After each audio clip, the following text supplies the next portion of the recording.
por acompañarnos. Muy buenas noches. Buenas noches, Luis, ¿qué tal? Bueno, momentos difíciles también en lo personal, me imagino. Pues evidentemente, tú fíjate que esto es un área que está embolsada a cerca de 250.000 personas. Todos los valencianos, de una manera directa o indirecta, tienen alguna persona sufriendo allí o que ha sufrido. Y yo en particular tengo familia allí, han sido pérdidas materiales cuantiosas, pero también tenemos noticia de pérdidas humanas. Es una catástrofe sin límites, de dimensiones bíblicas. Total. Y que desgraciadamente además era bastante previsible y de hecho avisada.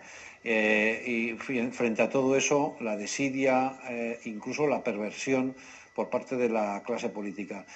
Hemos visto a Pedro Sánchez diciendo aquello de si necesitan ayuda que la pidan, después si necesitan ayuda que me aprueben los presupuestos. ¿Aquí hay una incompetencia o hay una perversión? Bueno, mi punto de vista como forense es que posiblemente podríamos estar dentro de uno de los tipos de los trastornos de la personalidad. La gente normalmente suele hablar de la psicopatía, pero creo que sería más ajustado hablar directamente de un trastorno narcisista de la personalidad. La psicopatía tiene como rasgos fundamentales esa falta de empatía, el explotar a los demás, esa actitud absolutamente avasalladora, pero requiere, desde el punto de vista del rigor clínico, otra serie de criterios como son una impulsividad. El psicópata suele procurar poco por su propio interés, en el sentido de que es muy arriesgado. Por eso la impulsividad.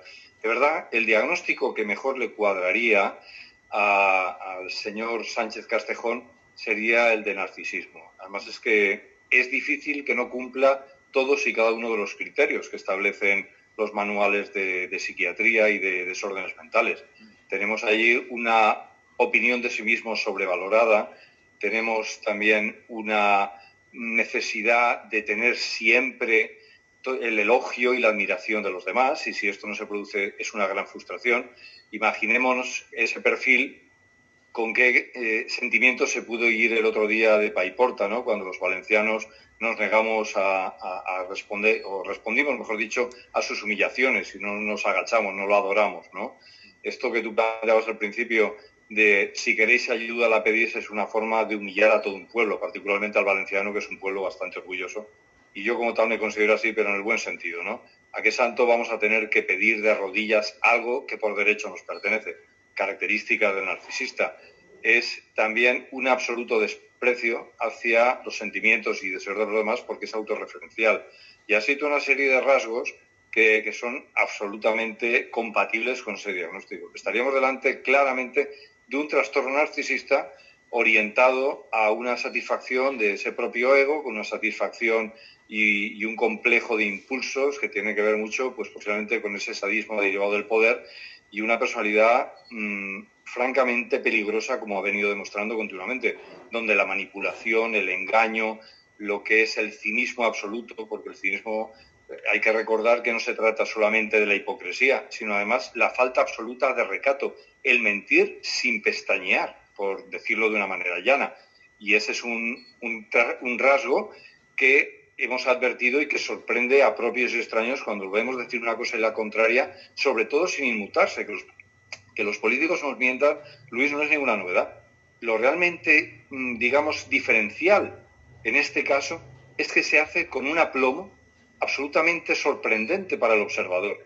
Cualquier persona normal que tenga unos límites, cuando miente, esconde un poco el gesto, se le nota un mohín de vergüenza. Esto no existe en esta persona. Sí. Sus intereses están por encima de todo lo demás. Probablemente Julio pasaría la prueba del polígrafo porque no se altera absolutamente nada, miente con una sinceridad espectacular y luego tiene empatía cero, porque esto de lanzar el mensaje y por eso ese sadismo, ¿no? Ese mensaje de si necesitan ayuda que la pidan es de un sadismo tan espectacular que es muy difícil y es muy difícil tener empatía cero cuando sabe la tragedia que se está viviendo. Fíjate que a esa forma de manipular y de buscar unos intereses que pueden ser más o menos, entre comillas, legítimos de todo político, ¿no? Que es el poder, se añade ese componente que tú señalas de sadismo. Es que además tienes que humillarte, necesito ayuda. He leído hoy un tuit que creo que lo definía muy bien, ¿no? Necesito ayuda. Si la quieres, pídemela. Te pido ayuda. Dice, ¿cómo se piden las cosas? Diría Pedro Sánchez. Y hay que decirle, por favor, necesito ayuda. ¿A quién? Necesito ayuda, por favor. Señor, ¿señor qué? Señor guapo. ¿Me explico? Es el recrearse de una forma sádica y complacerse en el ejercicio del poder. Y ahora, haciendo un metaanálisis, si me permites, detrás de todo esto, de esa apariencia, esa solemnidad, de todo ese aparato de sobrevaloración, de grandiosidad, detrás puede haber un tremendo complejo de inferioridad que es compensado con esas actitudes de sobrevaloración, de búsqueda del poder de cualquier manera. Estamos delante, y ya lo hemos comprobado, no solamente los valencianos, por supuesto, ahora los valencianos, y de una manera descarada, sino todos los españoles, que estamos delante de una persona muy peligrosa. Desde luego. Bueno, pues con ese análisis nos quedamos, Julio Bronchal. Muchísimas gracias y muchísimo ánimo. Fuerte abrazo y muy buenas noches. A vosotros. Muchas gracias, si me permites un momento, para agradecer toda la solidaridad que hemos recibido, sin pedirla, fíjate, generosamente, de toda España. España ha estado aquí en Valencia. Hoy la patria sangraba por Valencia y ahí ha estado todo el cuerpo social, toda la nación, para ayudarnos.